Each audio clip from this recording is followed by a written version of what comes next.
What's up, YouTube world? It's Jay Coffee on the vid. Thanks for tuning into my channel. Now check it out. I know most people are probably familiar with the murder of Emmet Till. You know, it happened back in the 50s in Mississippi, a very racist time, the Jim Crow era. You know, he was a 14-year-old black kid visiting from Chicago, visiting family in Mississippi, and he was abducted, kidnapped, brutalized, murdered, shot, like tortured. It's just terrible, sick what happened to this young man. Like, words really could not express how twisted and disturbing this all was and is. You know, and we have news pertaining to this case, current day now in 2022, as family members of Emmet Till, you know, and others have never quit trying to push for justice, you know, for the individuals, or individual now, as only one person responsible for his death is alive. This woman, Carolyn Bryant Donham, who's said to still be alive and living in North Carolina. The other two individuals who are responsible for his murder are both dead. But even if they were alive, I don't believe they'd be able to be brought up unless, like, the feds got involved, because they were, you know, arrested and tried, like a trial before, and acquitted by an all-white jury. As stated, this was back in the Jim Crow era. You know, black citizens basically had no rights, you know. And this update pertaining to this case is that they have actually found a warrant for this woman's arrest in the, like, clerk's office or wherever old paperwork is filed away in the LaFleur County, what would be the sheriff's. As I'm sure a lot of people comment, if you remember seeing in the news, I want to say just within the last couple years ago, there was headlines regarding this case, as this foundation and you know, other individuals pushing for justice were able to get, like, the case, I guess, reopened to the point where they were, I mean, when I say they were making comments on it, law enforcement, like, was addressing the case, but ultimately closed it.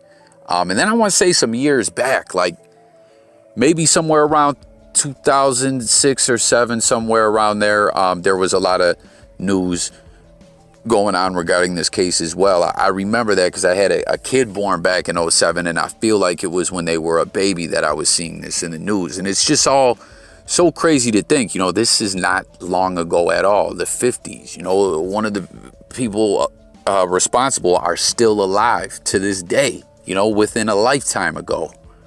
But it's been being reported that they've found this warrant, which before was unable, you know, they couldn't find it. I believe the warrant is for kidnapping or abduction.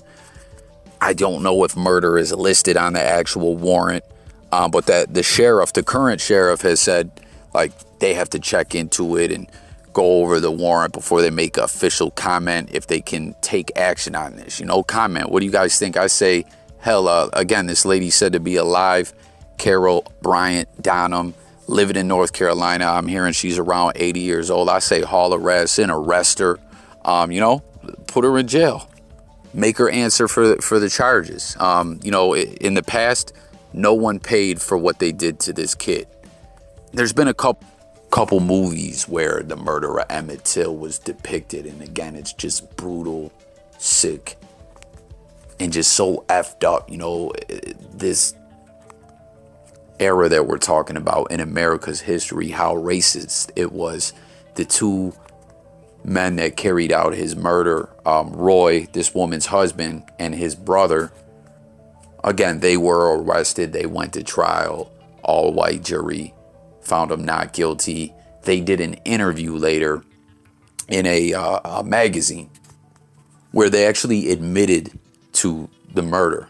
Later down the road, they denied it and, you know, tried to say the magazine lied or whatever. But in the, just to give you an idea of how just effed up things were back then, they were more worried about getting in trouble for stealing a fan than committing the murder. Because if you don't know the story, this woman accused this 14-year-old kid of making lewd comments towards her. I believe a cousin of the young man who was there, you know, may have said he whistled at her, but because they were black and in Mississippi in this Jim Crow era, this woman told her husband, she said he made lewd advances at her, a 14-year-old kid, and they went 2 days later to his family's house, abducted him at gunpoint, tortured, lynched, and killed him, and then drowned him in a river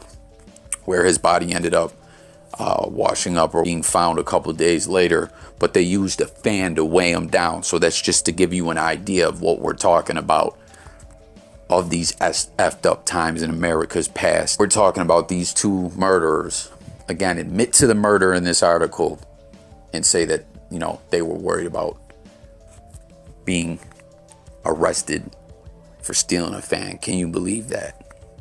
Now, when it comes to this warrant, there's some legal analysts weighing in on this and saying, you know, could the warrant still be processed and carried out? There's, you know, discussions about, is there new evidence or not? And, you know, some are arguing that just locating this warrant is new evidence all in itself, because, again, these two guys were arrested and went to trial. Even though the trial was a joke, they let them walk on that.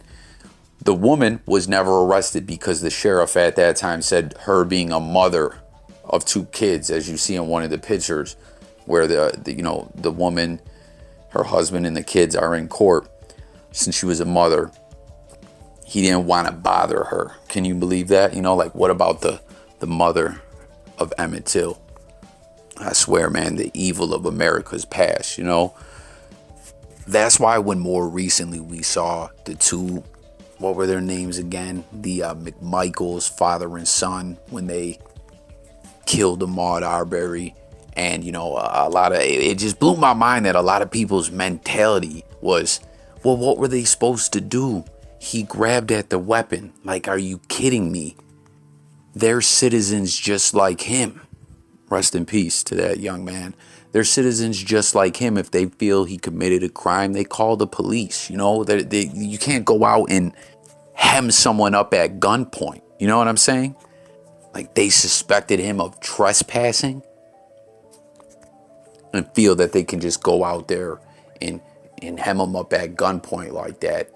But he grabbed at the gun. What were they supposed to do? How about they were never supposed to do that in the first place? That's a crime all in itself.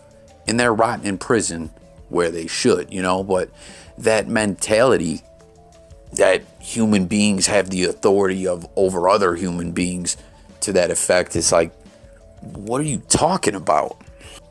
Call the police, make a report, or whatever you suspect, or whatever, you know? You can't go out and just, well, I can do what I want. I'm going to play cop, judge, jury, and executioner because I feel like it. I can do that. No, that's not how society works or should work, you know? And to think they may have possibly walked if the neighbor didn't film those events. And his ass is in jail, too, for not trying to stop it. And I believe he actually helped try to block him in. But back to what we're talking about here. Again, both of them men are dead. The brother, I think, I can't recall exactly when he died, but the husband died in the, I believe, 90s. And can you believe this? In the 80s, he was working at another store. They ended up losing that store because the store was boycotted for what happened. And the store went under. They lost the business. But he worked at another grocery store or whatever in the 80s and got arrested on like a food stamp scam where he was buying stamps from people, like giving them cash, but obviously less than what the stamp was for, probably half, I'm guessing, or whatever, and then turning them in back to the government and getting the full amount. And he only got probation. So he got away with a murder, and then years later, in the 80s, gets away with a food stamp scam, scamming the government. But even if they were alive, I don't know if they'd be able to be arrested because they were already tried on the case and let walk. You know what I mean? Like, comment and let me know what you think will happen with this. Like I said, also comment if you remember seeing this in the news, you know, that this foundation and others have been pushing to have this warrant carried out. Like, you feel bad because the woman has kids? Come on, when you have a kid lynched and murdered, it's just so sick, honestly. Now, I know some people might bring up statute of limitations or whatever, but I believe, I could be wrong. I don't know. You know, laws vary state to state, but I do believe that kidnapping has no statute of limitations. If I'm correct, comment, let me know. But to be honest, man, the feds should just get involved in this and charge this woman, you know? Like, throw her ass in jail. Who cares if she's 80 years old? She's responsible for the brutal murder of this young man. But jump in the comments. Let me know again what you think. You know, do you think something will come of this? Will she be arrested? What's your thoughts about all this? Again, the warrant was found packed away in a box. You know, they went through old records to find this.